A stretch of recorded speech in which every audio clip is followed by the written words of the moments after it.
agora. E essa é a primeira edição do PING, Festival de Cultura, Arte e Educação. É um projeto com curadoria e idealização da Tatiana Lopes e com realização da ID Cultural e da Cardápio de Ideias.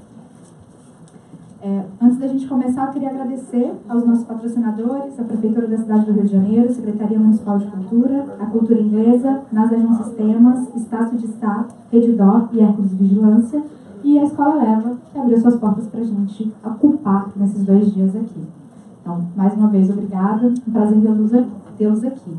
E para continuar nossa conversa de hoje, gostaria de chamar a Mariana Ox, que é educadora, que atua na interseção entre mídia, educação e tecnologia. Mariana, por favor.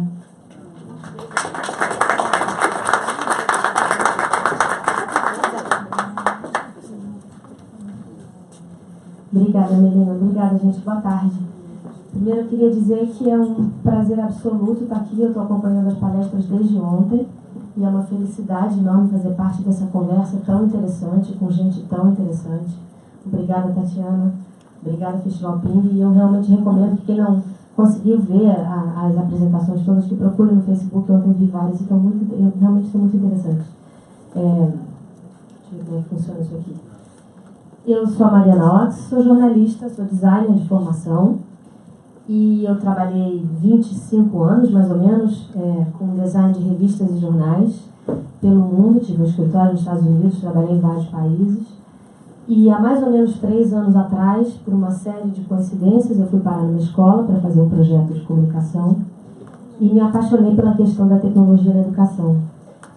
Era um momento que o Google estava começando a chegar nas escolas brasileiras e eu estava no Eliezer Max, uma escola aqui do Rio de Janeiro, em Laranjeiras, e nós fomos a primeira escola carioca, sem ser a escola americana, que estava no timing dos Estados Unidos, mas nós fomos a primeira escola do Rio de Janeiro a fazer um projeto de implantação da plataforma Google Education de forma sistêmica para todo mundo, para todos os funcionários, professores e alunos, né? Desde então eu sou coordenadora de tecnologia no Eliezer Max, mais ou menos uns 3 anos. 1 ano e pouquinho depois, a escola nova também entrou nesse processo e eu atuo lá como consultora, também orientando esse processo de integração do Google. E hoje em dia eu sou educadora Google certificada, sou formadora e eu trabalho principalmente na formação de professores para trabalharem com tecnologias em sala de aula. A primeira coisa que eu queria mostrar para vocês, porque essa coisa da tecnologia em sala de aula, ela suscita muitas emoções, né? Os pais, alguns acham fantástico, que bom finalmente que a minha escola está adotando tecnologia, e outros chegam para a gente e perguntam assim, mas como assim? Meu filho já fica com a cara no iPad o dia inteiro, precisa ter tecnologia na escola? Né? Então, existe um pouco de confusão em torno do que isso significa. Né? E eu queria mostrar para vocês, começar com essa imagem, de um vídeo de um portal chamado Common Sense Media, que é uma referência fundamental para quem tem filhos em idade escolar, principalmente, que oferece muitos recursos para pais e educadores sobre o consumo de mídias, né? Tem uma parte de resenhas e tem uma parte de materiais de formação. E esse é um censo que eles fizeram no ano passado. Esse é um vídeo. E esse estilo do vídeo mostra uma adolescente dizendo qual é a rotina dela de consumo de mídias. Então é muito engraçado porque ela fala assim, bom, eu acordo, então eu uso o Instagram, Snapchat, Kik, Twitter, Tumblr, Vine, e aí eu vou para a escola. E tem uma pausa. Aí eu chego da escola, tem Netflix, Pandora, Spotify, Xbox. E aí me chama a atenção nesse vídeo o seguinte, em primeiro lugar, que tem essa pausa, esse ato, quando ela vai para a escola, né? O que será que acontece com o consumo dela de tecnologia na escola? Por que ela não menciona? Por que ela não considera? Em segundo lugar, se vocês perceberem, só tem 2 categorias de coisas aí. Comunicação nas redes sociais e consumo de mídias, né? E isso me chamou muita atenção. Eu fui olhar os outros materiais do censo e tem esse gráfico. E nesse gráfico a gente pode ver o seguinte, que tanto os pré-adolescentes aqui como os adolescentes, eles passam a maior parte do tempo consumindo, seja de forma passiva, ouvindo, assistindo, de forma interativa, jogando jogos, mas eles estão consumindo mídias, uma boa parte do tempo se comunicando, e apenas 3% do tempo, seja os pré-adolescentes como os adolescentes, produzindo alguma coisa no ambiente digital. Né? Esse é o nome do portal aqui, Common Sense Media, e eu realmente recomendo, para quem tem filho em idade escolar, dar uma olhadinha. E aí, quando a gente cruza isso com algumas outras informações, a gente percebe o seguinte: o próprio Common Sense indica que crianças de famílias menos favorecidas gastam 2 horas e 45 a mais em média por dia nas mídias digitais. Tem alguns dados da Organização para o Desenvolvimento Econômico, Organização Internacional do Desenvolvimento Econômico, que indicam que quanto maior a disparidade, né, o déficit, o gap de distribuição de renda, né, na sociedade, maior também é a diferença de como é o consumo de mídia. As crianças das classes menos favorecidas também estão usando a internet ou usando a tecnologia para jogar ou para assistir muito mais do que para pesquisar, por exemplo, ou fazer trabalhos escolares. Então, se as crianças estão ou não estão no ambiente digital, não é mais uma questão. Assim como nós, as crianças estão profundamente inseridas na cultura digital. Quando a gente falava de inclusão digital, antigamente, a gente falava de jovens que não tinham acesso às oportunidades de conhecimento e de avanço que a internet oferecia. Hoje, a gente não pensa mais se as pessoas têm ou não têm acesso, né? Todo mundo tem um smartphone. Mas o que as pessoas fazem nesse ambiente é muito diferente. Então, a equidade hoje em dia está na qualidade do acesso ao ambiente digital. E não mais apenas se o jovem tem ou não tem acesso. Então, esse acesso para todo mundo não está se traduzindo em oportunidades iguais para todo mundo. E a diferença que acontece, que provoca isso, é justamente o letramento digital. É essa ação que a gente pode ter para o jovem se relacionar com esse ambiente digital de uma forma mais produtiva, mais como autor e menos como consumidor. Quando a gente olha alguns dados brasileiros, não vou analisar isso, mas só rapidamente, para mim a questão é muito mais dramática, porque essa é a principal pesquisa brasileira, uma pesquisa do NIC-BR, chama pesquisa TIC Kids Online, que saiu esse mês ainda, e ela nem menciona, entre as categorias que ela mapeia, ela nem menciona a produção de conteúdo, só o consumo e a conversa. E o linguajar é sempre assim: vamos mapear os riscos. Existe muito medo, existe muita angústia dos adultos em relação à presença dos jovens nesse ambiente digital, né? E aí, quando a gente vai para as escolas, a gente encontra isso aqui, ó. Em quase todas as escolas do Brasil, na maioria dos estados e na maioria dos municípios brasileiros, existem leis que proíbem o uso do aparelho celular em sala de aula, né? A gente tem uma relação muito de medo com a tecnologia na vida das crianças. Só que a gente está tão inserido na cultura digital, os nossos filhos estão inseridos na cultura digital, e a escola também precisa estar, né? A escola não pode ficar de fora dessa revolução, desse momento da nossa sociedade. E aí a gente tem que ir além dessa relação restritiva e punitiva, porque ela não corresponde mais à realidade. Esses são os avisos que a gente encontra na porta. Eu fotografei isso aqui numa das escolas em que eu trabalho, só que a realidade da gente nas escolas hoje em dia é essa, né? Aqui são alunos do Eliezer Max. Essa menina aqui está fazendo um holograma no Laboratório Maker, usando um celular para entender como funciona o holograma. Esses meninos estão vendo, usando um aplicativo de realidade aumentada para estudar anatomia. Aqui uma menina conhecendo um outro país em realidade virtual. E esse jovenzinho aqui está usando o meu celular para fazer um stop motion, usando uma pecinha de acrílico. Então o celular está presente e ele pode ser usado de forma produtiva, né?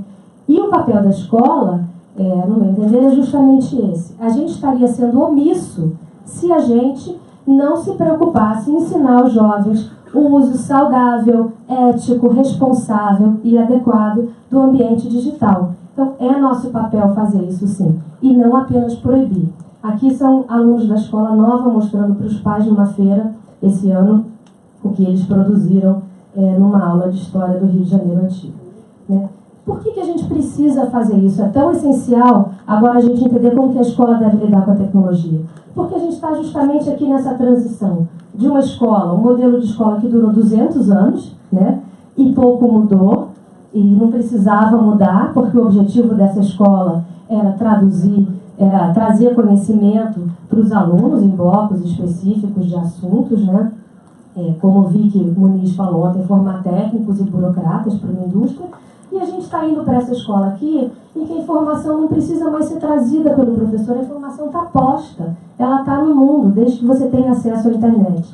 Então, o acesso à internet é essencial e a mediação do professor para fazer com que os alunos possam se orientar nesse universo e aí trabalhar de forma mais autônoma, ter mais agência, poder ter mais autonomia e recursos e ferramentas para entender e selecionar o que eles vão usar. A atuação desse professor é fundamental. Reparem que até o mobiliário é completamente diferente, né? Essa sala aqui, ela não prevê interação entre os alunos.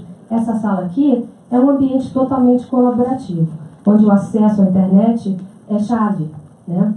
E essa escola conectada, onde o aluno tem acesso à internet o tempo todo em qualquer lugar, não só apenas naquela antiga aula de informática, é uma escola que pode dar para o aluno várias coisas que são parte essencial de uma educação contemporânea. Maior protagonismo na escolha do que ele vai estudar, na escolha de poder perseguir coisas que são do seu interesse, maior autonomia no trabalho, maior voz para criar e para fazer suas ideias chegarem a uma audiência real, e impacto de transformar a realidade ao seu entorno. A tecnologia consegue potencializar tudo isso. Aqui são alunos do Eliezer Max usando um aplicativo muito simples chamado WeVideo, de edição de vídeo.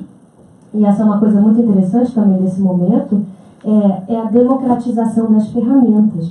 Como você tem cada vez mais ferramentas que são de uso simples, com curva de aprendizado muito baixa, que rodam em qualquer ambiente, são multiplataforma, rodam em celulares, rodam em laptops, vários tipos de computadores, e você pode usá-las em qualquer lugar. O WeVideo é uma ferramenta que deixa você editar vídeos no celular de forma quase profissional, assim como vários outros, mas tem um modo de edição para crianças mais novas e que é muito interessante. A gente usa muito com os Chromebooks, né? O que a gente está usando para essa escola conectada? Essa escola conectada, vocês vão ver cada vez mais a presença do Google. O Google for Education é um ambiente de trabalho, né? É o mesmo Google que vocês conhecem, que vocês usam no trabalho. A diferença no ambiente educacional é que as contas são gratuitas e têm armazenamento ilimitado e são gerenciadas. A gente pode, através de um painel central, administrar quem pode usar qual aplicativo, quem pode ou não pode publicar fora do ambiente, do domínio da escola, quem pode se comunicar com quem, não tem anúncio, não é comercial. E tem também, como parte do ambiente Google, esse equipamento aqui é o Chromebook, é um laptopzinho de baixo custo, ele custa um pouco menos de R$1.000 no Brasil, ele é super robusto, ele serve basicamente para rodar o navegador Chrome. Mas rodar o navegador Chrome significa hoje em dia usar todos os aplicativos que você pode usar online de criação, que são inúmeros, né? E ele é principalmente móvel. A gente tem nesse novo ambiente tecnológico nas escolas a mobilidade como princípio. Não é só a aula de informática no tempo semanal, mas é em qualquer lugar, em qualquer disciplina. Além disso, você tem uma comunidade gigantesca de professores trocando informações, recursos, ideias, planos de aula, que eu acho que talvez seja o fator-chave para essa adoção aqui. Olha, isso aqui é o número de equipamentos de sistema operacional Google, Chromebooks, portanto, adotados nas escolas americanas versus os da Microsoft e da Apple. Olha como disparou nos últimos 2 anos, né? Como é que é uma sala de aula conectada? Uma sala de aula que tem internet o tempo todo é uma sala de aula que pode ter formatos diversificados. Aqui os alunos estão fazendo uma aula em forma de game, produção de mídias dentro da sala de aula, uso de realidade virtual, uso de simuladores, de experimentos de química e física. Tudo isso porque a gente consegue levar os Chromebooks para a sala de aula, né? A gente pode explorar coleções de museus, a gente pode conversar com especialistas, ir a lugares onde a gente não poderia ir via realidade virtual, inclusive para dentro do corpo humano, que é isso aqui, através do Google Expeditions. E aqui é uma criança que está se comunicando com o professor fora do horário da aula, através do Google Classroom, né? A tecnologia na sala de aula, então, ela deixa a gente trabalhar nessas esferas aqui que eu acho muito importante. Fazer o aluno ser mais autor de conteúdo, né? Agente na construção do seu próprio conhecimento. Fazer ele ser um cidadão global, usar todos os recursos que estão à disposição para explorar ambientes, para viajar virtualmente, para conversar com outras pessoas e também usar a tecnologia a favor da criatividade, do empreendedorismo e de coisas que possam ter impacto sobre questões reais da sociedade. Eu queria então mostrar para vocês como é que é isso aqui na sala de aula. Eu acho que eu tenho 10 minutinhos, não é isso? E eu queria mostrar algumas coisas que a gente está fazendo nas escolas. E uma das coisas que eu tenho como muito caras, são muito próximas de mim, é a questão da criação de conteúdo. Porque é preciso que o aluno, para que ele possa fazer parte das soluções na nossa sociedade, ele tem que ser parte da conversa. Ele tem que entender a mídia digital que a gente consome hoje em dia e poder se comunicar nessa mídia. Então ele tem que aprender a leitura, a pesquisa, a curadoria de conhecimentos, a entender o que é ou não é verdade, usar ferramentas de criação de conteúdo no ambiente digital, né? A gente tem hoje em dia, por exemplo, planos de aula de checagem de fatos, né, para lidar com o problema das fake news, e até ferramentas que são de uso do jornalismo profissional a gente consegue usar na sala de aula. Isso aqui é uma ferramenta de criar linhas do tempo interativas, porque esse ambiente digital está ficando simples a ponto de jovens poderem usar. Algumas coisas que a gente faz: ressignificar o ambiente online. Aqui são trabalhos de alunos da escola nova. Eles tinham que recontar uma história do Sherlock Holmes. A gente foi um pouco além do book report, do relatório tradicional. Em vez de só fazer a sinopse, a gente pediu que eles fizessem projetos criativos e trouxessem para os dias de hoje. Então esse aluno aqui, ele fez uma conta do Instagram do Sherlock. Ele está conversando com o Watson e ele está contando aí o caso da Miss Moriarty. Esse aqui, ele filmou uma conversa de WhatsApp. A Miss Moriarty, ela faz um grupo de WhatsApp com o Watson e com o Sherlock Holmes, e ela começa a explicar o mistério que está acontecendo e pede ajuda para eles, né? E os alunos começam a entender esse ambiente que eles estão usando só para entretenimento e comunicação como um ambiente criativo, um ambiente com possibilidades de estudo. Na continuação desse trabalho, eles fizeram animação. Isso aqui é uma ferramenta, esse desenho aqui é uma ferramentazinha que você pode usar no celular. O aluno faz seu próprio desenho, cria animações, quadrinhos. Isso aqui é uma colagem para ilustrar uma poesia sobre um colega. Uma menina, a gente propôs uma atividade de colagem, eu sugeri algumas ferramentas, e a menina veio e falou para mim assim, na escola nova de trabalho: eu posso usar meu celular? Eu falei: claro que pode. Tem algum aplicativo que você gosta? E ela me mostrou um aplicativo que ela usa para fazer colagens de blogueira, né? Ela gosta muito da Selena, então ela tem uma conta do Instagram só para fazer imagens sobre a Selena. E ela entendeu que isso podia ser uma ferramenta criativa. Olha que delicadeza de composição, de cores. São coisas para ilustrar uma poesia sobre uma amiga dela.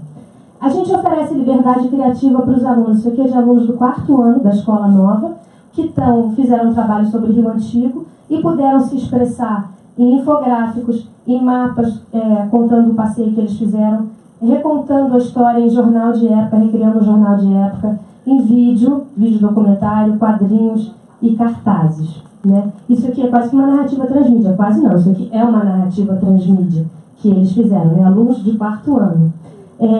É importante que a gente faça também um letramento midiático. Não adianta você dizer: faz um site, né? Vai lá e faz um site. Aqui são alunos do 7º ano, do Eliezer Max, e eles organizaram um portfólio de língua portuguesa.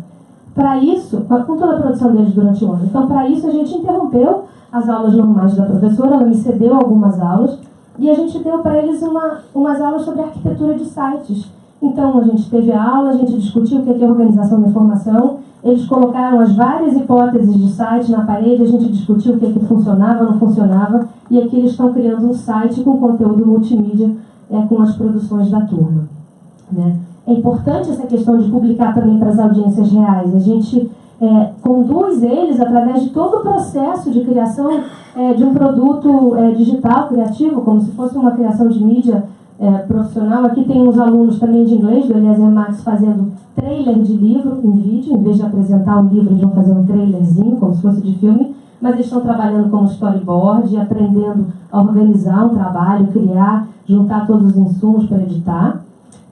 Esse aqui é um trabalho de alunos da escola nova. Eles fizeram um trabalho sobre história da arte, fizeram um museu virtual que tem áudio tour das obras, e as pessoas podem escutar em português, inglês ou francês no site, né? A gente consegue fazer projetos interdisciplinares riquíssimos. Isso aqui é um trabalho de língua portuguesa sobre a Odisseia, é uma interpretação da Odisseia na recontagem da Ruth Rocha. E aí a gente usou uma ferramenta de mapa interativo do Google chamado Tour Builder, no qual o aluno consegue ir contando a história, cada fichinha dessa um capítulo. Então a gente propôs que eles ilustrassem com colagens digitais e localizassem no mapa os vários capítulos. Aí é maravilhoso, porque a gente teve discussões sobre busca de imagem, frequência de busca, propriedade intelectual, como você busca uma imagem que é conceitual, como você busca uma imagem sem fundo. Eles criaram essas ilustrações. Tem um caso maravilhoso: eu cheguei na sala, o menino tinha colocado Taj Mahal. Eu falei: não pode, Taj Mahal não pode. Ele falou assim: mas olha só, está escrito que o Ulisses chegou num palácio. Eu Falei, mas esse palácio não pode, todo mundo sabe que é na Índia. Ele falou, ninguém vai saber. Falei, olha só, eu aposto que foi o primeiro que apareceu. Não foi o primeiro que apareceu? Ele falou, como é que você sabe? Eu falei, porque existe um negócio chamado frequência de busca. Aí a gente parou a aula e começou uma aula sobre frequência de busca, que foi dar em Google Trends, né? E aí eles são obrigados, aqui eles têm uma educação cartográfica, eles têm que olhar o mapa, localizar. E aí, como é o mapa do Street View, eles podem entrar no Street View, explorar esse ambiente, formular hipóteses sobre esse ambiente. Esses alunos aqui foram ao Jardim Botânico, estão criando um mapa com os espécimes que eles fotografaram no Jardim Botânico e com a localização exata, porque eles conseguem ver na foto, aqui é um álbum do Google Fotos, que eles conseguem ver as coordenadas e colocar no mapa exatamente e publicar, é claro, para outras pessoas usarem. Finalmente, eu queria mostrar esse aqui, que é um trabalho lindo do 5º ano da Escola Nova. Eles estavam estudando navegações de descobrimento do Brasil e aí eles tiveram vontade de entrar em contato com uma turma em Portugal. Então, a gente sugeriu ampliar esse projeto e aí eles fizeram todo um projeto de colaboração que durou um trimestre, né? Eles se comunicaram com uma turma de Portugal, trocaram questionários para saber o que um sabia sobre o outro. Fizeram um momento da videoconferência do Hangout, que foi uma loucura, uma alegria total, cadeiras foram derrubadas, gargalhadas, etc. Depois criaram um mapa com ilustrações em conjunto, fizeram um livro a muitas mãos, comparando coisas entre Brasil e Portugal, fizeram até bandeiras usando um aplicativo chamado Fake Flag, que tinham que misturar elementos gráficos das bandeiras dos dois países. E esse é um mapa também na parede lindo com os desenhos das crianças do Brasil e de Portugal.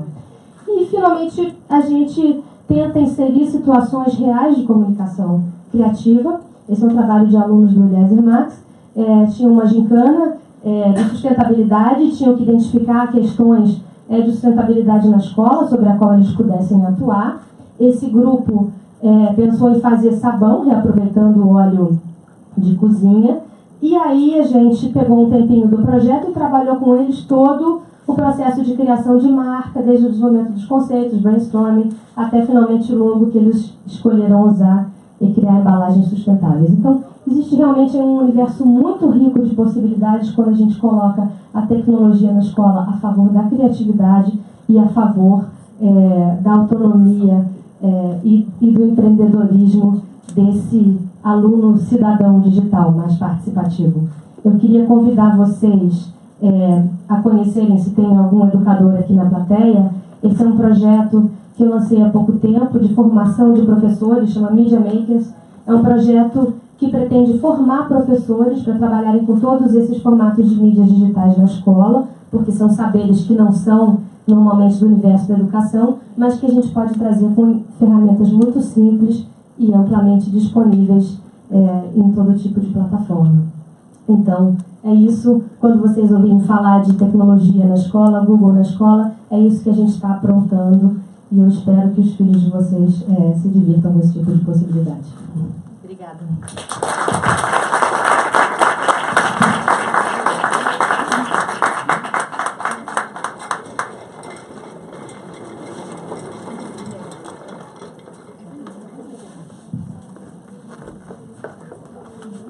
Até ontem eu estava completamente sem voz. Isso aqui que aconteceu se chama o milagre do ping.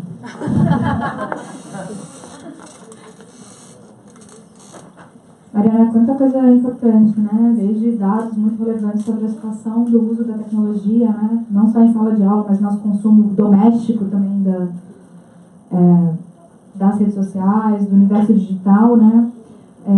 Eu lembro numa palestra que eu assisti lá em 2010, assim, e falava sobre a Web 2.0, que ainda imagina, a gente falava em Web 2.0, né? Paramos de contar já, né? Exatamente. Mas um dado que para mim ainda hoje é muito relevante é que a nossa taxa de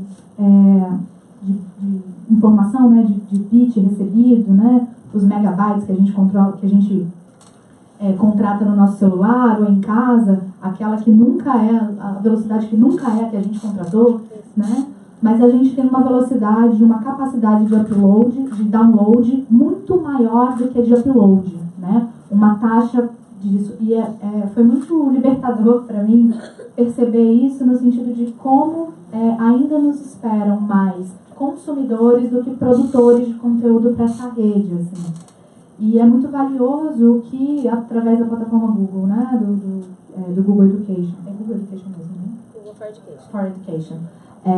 Que vocês estão realizando, né, que é a possibilidade de ferramentalizar os alunos para poder usar essa plataforma para a produção de conteúdo e de conteúdo significativo e relevante, né, porque também tem uma profusão de conteúdos não tão inspiradores, digamos assim, né. E aí eu tenho uma pergunta para você como educadora Google, como que vocês estão olhando e trazendo isso, né, trabalhando para trazer isso para a escola pública? Se tem algum projeto voltado nesse sentido. Porque é muito maravilhoso a gente ver isso dentro das escolas particulares, mas qual é essa projeção, visto que as crianças de baixa renda têm 2h30 a mais de consumo de conteúdo da internet sem relevância, né?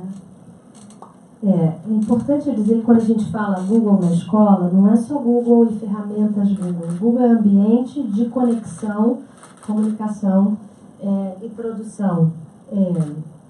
E o fato de você ter contas seguras e gerenciadas faz com que você possa incluir os alunos no ambiente online, levar equipamentos móveis que não precisam ser Chromebooks, podem ser os laboratórios. Pode ser o PC no laboratório antigo da escola, pode ser smartphone, né? E aí, a partir dos equipamentos da plataforma móvel, tudo que você consegue usar online, não só as ferramentas do Google. O Google, essa possibilidade de usar o Google, ela tem muito mais impacto ainda na educação pública do que ela tem na educação privada. Para começar, é um ambiente absolutamente gratuito, né? Existem várias redes estaduais no Brasil que usam o Google, São Paulo, Santa Catarina, o estado do Amazonas. No Amazonas tem um projeto belíssimo com populações ribeirinhas, nas quais os alunos levam muito tempo para chegar na escola, de barco. Então eles fizeram um projeto em parceria com o Google, que doou alguns Chromebooks e uma estaçãozinha de Wi-Fi, né? Então, o que acontece é que naquele percurso de 2, 3 horas até a cidade onde eles vão estudar no barco, eles já estão online, já estão no Drive, já estão na conta deles, já estão se comunicando com os professores via Classroom e já podem produzir. Outro efeito muito interessante, que impacta muito a educação pública, é essa questão da comunidade em torno do Google.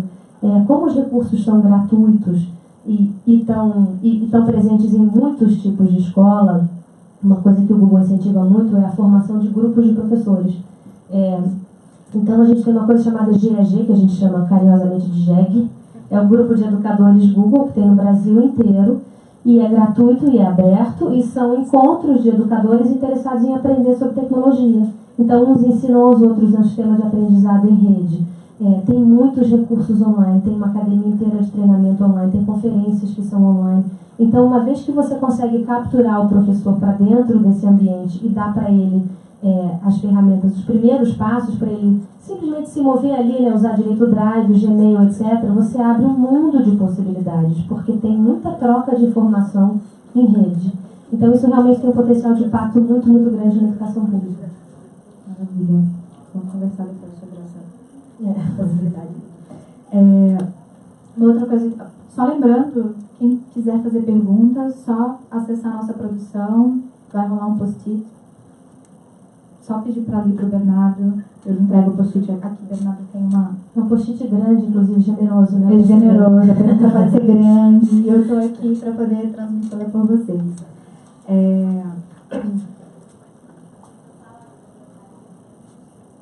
Acho que tem uma coisa que é muito valiosa também, que é essa qualidade do acesso, né? A informação está aí, está disponível, mas como trazer para alunos e professores e para pais essa ferramenta de como acessar um conteúdo de qualidade, né? Tem alguma resposta? Que bom que você fez essa pergunta. É muito interessante, muito importante a gente trazer os pais para dentro desse processo, né? A gente tem feito nas escolas onde a gente implanta Google, a gente tem feito seminários com os pais, oficinas com os pais. Existem recursos que estão gratuitos e disponíveis que são incríveis. Por exemplo, se você entra no Google Earth, você tem hoje em dia no Google Earth uma área de conteúdo editorial quase, né? Você tem, eu acho que é o Navigator Explorer, tem um nome assim, é um timãozinho de navio que você clica ali do lado, E tem vários conteúdos, tem um chamado Eu Sou Amazônia. Se vocês procurarem Eu Sou Amazônia, vocês vão encontrar um conteúdo riquíssimo sobre a região Amazônia, com vídeos, com interação, com mapas, que é fantástico, tem planos de aula para professores. O Google Arts and Culture é um instituto cultural do Google, no qual você pode não só explorar coleções de museus inteiros, do mundo inteiro, coleções de documentos históricos, coleções de arte, olhar as pinceladas do Van Gogh de pertinho, ver a textura, e tem muitas coleções curadas, tem muitas exposições, e tem coisas do tipo, você pode viajar por ambientes do mundo inteiro. Tem uma coleção chamada Este é o Nosso Lar, This is Home, que tem o interior de casas pelo mundo inteiro. Então, muito diferente. Em vez de você ver uma foto, um desenhozinho ilustrado de um iglu num livro escolar, você pode efetivamente entrar lá e ver como é que é um iglu, por dentro, por fora, entender como ele é construído. Ou uma vila em Madagascar. Tem um que foi lançado aqui na época da Copa, que sobre as comunidades do Rio de Janeiro, na Copa ou da Olimpíada, já não me lembro mais qual dos dois. Mas que você pode fazer um passeio em vídeo 360 por uma comunidade no Rio de Janeiro, entrevistar moradores, que são ferramentas que promovem empatia, né, que promovem inclusão territorial, que fazem com que você consiga se aproximar de outras realidades, que você possa dar, por exemplo, para um aluno que nunca viajou e nem viajará para fora do Brasil, a possibilidade de visitar virtualmente coleções de arte do mundo inteiro. Então, são coisas gratuitas, disponíveis e muito inclusivas, e a gente tenta fazer seminários, informar os pais. Eu tenho feito uma tentativa, por exemplo, de fazer boletins por e-mail, tecnológicos, para informar para os pais todos os recursos que tem e que eles podem explorar em casa, não só do Google como vários outros, né? Porque é importante que, para a tecnologia fazer parte da vida do aluno na escola, ela tem que fazer em casa também, né? Quanto mais os professores usam na vida real, pessoa física, mais eles vão usar na escola. Mesma coisa com a família. Agora, é importante a gente fazer as pessoas verem o uso produtivo e educativo dessas ferramentas. Eu fico pensando que entrar com uma plataforma dessa no universo escolar não deve ser nada simples, né? Ganhar a adesão dos professores da escola, precisa ter um projeto pedagógico muito claro para que isso consiga ter a efetividade que pode ter, né? E aí, nesse sentido, vou trazer a pergunta do público, que é como ajudar os professores a usarem, é isso mesmo? A usarem como formar o conteúdo de suas aulas, como tornar o conteúdo de suas aulas, né, vivo, interativo, interessante para os alunos e para os próprios professores, né? Porque eu acredito que depois da 20ª vez que você dá a mesma aula, é um saco, né? Então, como transformar esse conteúdo num conteúdo vivo? Como apoiar o professor, né? Como ser essa rede de suporte do professor? Esse é um processo que ele não é muito rápido, nem muito simples, porque ele é um processo de transformação de cultura, né? E como tal, ele tem que ser muito gradual, e você tem que ir ganhando a adesão das pessoas. Então, você precisa entender quais são todas as pessoas envolvidas, quais são todos os stakeholders da escola, porque tem gestores, professores, a área administrativa, famílias, alunos. Então, você tem que desenhar um projeto, trabalhar em todas essas frentes, fazer um processo de formação que no começo é muito básico. A gente escuta no começo dos projetos os professores reclamando: eu não acredito que você me trouxe aqui para um seminário para me ensinar a usar Gmail. Mas é isso mesmo que acontece, porque você precisa colocar todo mundo no mesmo patamar, falando a mesma língua, para depois poder começar a encantar esses professores em oficinas, em seminários, em processos de mentoria 1-a-1, com possibilidades de transformação de sala de aula. Mas até você chegar na sala de aula, demora um tempinho. É realmente um processo de transformação de cultura. Uma das coisas mais interessantes que a gente tem feito, do ponto de vista do professor, em perceber as possibilidades, tem esses projetos todos de criação de mídias, e aí você está aproximando o professor de saberes que ele normalmente não detém da escola, né? Da formação de professor, de trabalhar com vídeo, com imagem, com quadrinho, com mapas, etc. Então a gente trabalha muito com mentoria, e depois vai multiplicando isso em rede, né? Isso é uma coisa os educadores que usam tecnologia hoje em dia estão muito conectados em seminários e plataformas online, grupos de estudo, então isso tende a se disseminar em rede. E uma coisa muito interessante, a gente estimula os professores a entrarem nesse ambiente digital também com a possibilidade de deixar um pouco de lado o livro didático e usar conteúdos da mídia como material vivo de estudo, né? Uma coisa aconteceu ontem, hoje você já pode estar ensinando com mídias interativas. Então, semana passada, retrasada, eu vi um exemplo muito interessante, há umas 2 semanas atrás, aconteceu aquele episódio nos Estados Unidos dos jogadores da NFL, né, protestando e ajoelhando durante a execução do hino americano, né? 2 dias depois, tinha uma professora americana que tinha criado um mural colaborativo usando uma ferramenta chamada Padlet, e ela fez um chamado para que professores colocassem ali conteúdos relevantes sobre a questão racial nos Estados Unidos e esse tipo de manifestação. Em 2 dias ela povoou aquele negócio com recursos de mídia interativos, do jornalismo, de museus, coleções históricas de documentos, um vídeo-poema de um ativista negro-americano que saiu numa revista. Enfim, recursos riquíssimos e que não estariam no livro didático. Então, assim, é um trabalho de formiguinha, realmente, de apoiar os professores na descoberta desses recursos, na construção de aulas diferentes, e a única maneira de fazer isso é realmente através de uma formação em rede, ampliando esse conhecimento cada vez mais, de professor a professor. Tá? A gente pensa muito na tecnologia, né, como também a solução de todos os problemas, né? E às vezes fico pensando em como entender a tecnologia como ferramenta e poder utilizar esse tipo de ferramenta, inclusive no mundo offline, né? Eu sempre cito um caso que aconteceu comigo numa escola, num relato de uma professora, em que na sala de aula, uma aula de geografia, não, era uma aula de literatura, e um aluno perguntou sobre a extensão da Amazônia. E a professora não sabia responder, e se incomodou pelo fato de não saber responder, mas disse que ela não poderia ajudar o aluno naquele momento porque eles estavam sem internet. E aí eu sempre fico pensando como que essa poderia ter sido um momento, uma solução de criar um grupo de expedição que pudesse ir à biblioteca da escola, à sala de leitura da escola, buscar ainda no livro físico mesmo, mas essa informação para trazer de volta, porque é isso que o buscador faz, né? Então eu queria que você comentasse um pouquinho sobre esse lado B, assim, né? Que é essa dependência da agilidade do recurso, né? E não a compreensão dele como ferramenta. Não pode ser uma muleta, né? E na verdade o que acontece é que as pessoas não só estão dependentes, como usam mal, né? O aluno vai lá na Wikipedia, cola a primeira coisa que ele acha e acha que fez um trabalho usando recursos digitais, né? Quando a gente ensina a pesquisar, a gente precisa ensinar a pesquisar online e offline. A gente ensina a procurar fontes de confiança, elas não precisam ser online, elas podem ser offline também. O importante é o aluno saber que existem muitas fontes ao seu dispor, algumas são de qualidade, outras não são de qualidade. Agora, realmente, essa questão do acesso, ela é central, ela é o grande divisor de águas, né? Eu costumo dizer que a melhor tecnologia é aquela que você tem à mão. Se uma escola não tem um computador, uma sala com 3 computadores velhos, é esse que a gente vai usar. Se só tem os smartphones, são esses que a gente vai usar.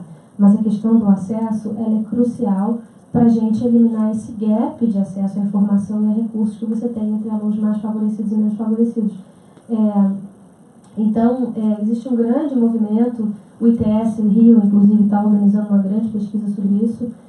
Essa é a grande campanha a ser feita, né? Não é se as escolas têm mais computadores ou menos computadores, se as escolas têm ou não têm acesso.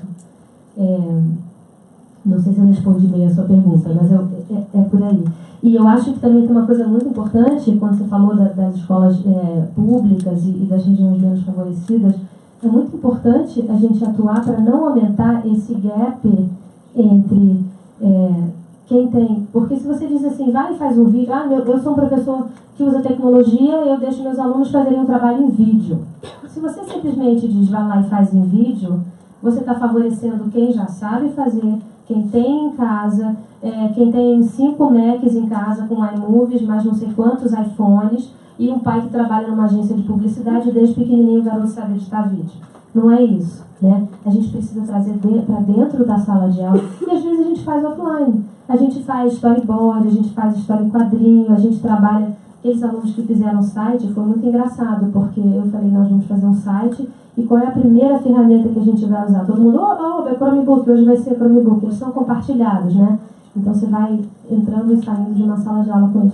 Eu falei, não. E aí eu trouxe cartazes A3, papéis, blocos de papel A3 e pilou para a gente pensar, para a gente planejar, para a gente entender o que é arquitetura, né? Existe uma alfabetização aí a ser feita e é uma questão de equidade. A gente não pode favorecer só quem já tem em casa, né? Acho que esse é um ponto dos mais valiosos, assim, né, de tudo que a gente vem conversando desde ontem. Como diminuir esse abismo social, né, de oportunidades que a gente tem. E qual é a nossa responsabilidade também enquanto agentes desse processo, né? Algumas perguntas aqui sobre qual é a extensão, interatividade entre a escola digital e a casa, as ferramentas de desenho, aplicativos sugeridos para os pais. Então, acho que o nosso corpo de pais presente aqui quer estar um pouco mais próximo também desse universo. Um pouco falando, comparando, né, os benefícios e os malefícios, né, da internet para a criança e para o adolescente. Então, quais medidas poderiam ser implementadas para que jovens contornem esse uso equivocado da internet, usufruam dos seus privilégios, né, dos seus benefícios? E se você acha que o fato de você ser designer é importante para poder traduzir esses conteúdos, traduzir essas ferramentas para a sala de aula, assim, que importância tem esse histórico, esse repertório que você tem para isso? Eu vou começar de trás para frente, tá? E depois você vai me ajudar, porque minha memória é super curta. A questão de ser designer foi uma sorte absurda eu ter caído ali nessa confluência, nesse momento de transformação da cultura nas escolas e ter esse background de design, porque o design é uma ferramenta tão versátil, a Clarissa vai falar sobre isso daqui a pouco. O designer, ele é um gestor de transformação. Então, não importa se é uma transformação de produto, de processos, de ambiente, o designer está muito bem equipado para gerir processos de transformação. E como designer de mídia, especialmente, eu estava muito bem equipada para entender o uso criativo das ferramentas tecnológicas. E tinha uma vontade muito grande, como eu disse no começo, de inserir os alunos nessa conversa. O Vic Muniz falou também sobre isso ontem, né? Você tem a sociedade, todo esse diálogo da sociedade com as imagens, com a mídia, etc. E a escola precisa atuar nesse lugar, precisa inserir o aluno nessa conversa, equipar o aluno para fazer parte desse diálogo, né? Então, foi assim, uma coincidência e uma sorte incrível. E eu acho que essa é uma lição a ser aprendida. Esse mundo é tão fluido, ele está tão em transformação, que a gente sempre pode olhar para a bagagem, para a formação que a gente tem em novos contextos, né? Tem sempre outras coisas para serem descobertas. Então, isso foi muito interessante. Sobre a participação dos pais, eu acho que isso é um ponto essencial, porque a tecnologia não existe isolada dentro de um tempo semanal, na escola, dentro de uma matéria, né? Não adianta o cara ter uma aula maker incrível e depois ele ir para uma aula de química chata, uma aula de geografia convencional igual. E ela não existe só dentro da escola, né? O que a gente fala é que a gente está trabalhando num projeto de fluência digital. E essa fluência digital é para a vida.